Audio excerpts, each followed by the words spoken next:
தமிழகத்தின் இடைக்கால பட்ஜெட் அனைவருக்கும் பிரமிப்பூட்டும் வகையில் உள்ளதாக மதிமுக பொதுச் செயலாளர் வைகோ தெரிவித்துள்ளார்.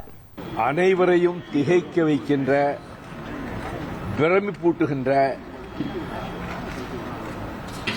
ஒதுக்கீடுகள், முதலீடுகள் செய்து 36 லட்சம் பேருக்கு வேலைவாய்ப்பினை வழங்குகின்ற வகையில் அமைச்சர் தங்கம் தென்னரசு அவர்கள் தமிழ்நாடு அரசினுடைய நிதிநிலை அறிக்கையை இப்பொழுது அறிவித்துக் கொண்டிருக்கிறார். இந்த நிதிநிலை அறிக்கை அனைத்து தரப்பினரையும் கவருவதாகவும்,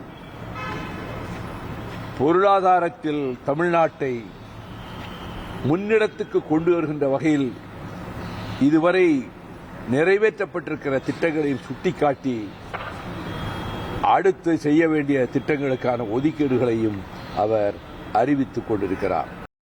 1,26,00,000 மனங்களை வென்ற தந்தி டிவி யூடியூப் சேனல். தவிர்க்க முடியாத தம்ப்நெயில்ஸ், கலக்கலான கான்டென்ட்ஸ்.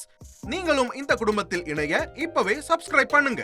அசுரபலம் கொண்ட எங்கள் டிஜிட்டல் கரங்களில் உங்கள் விளம்பரங்களை சேர்க்க வாட்ஸ்அப் பண்ணுங்க. 8939888838. Email advttv@dttv.in.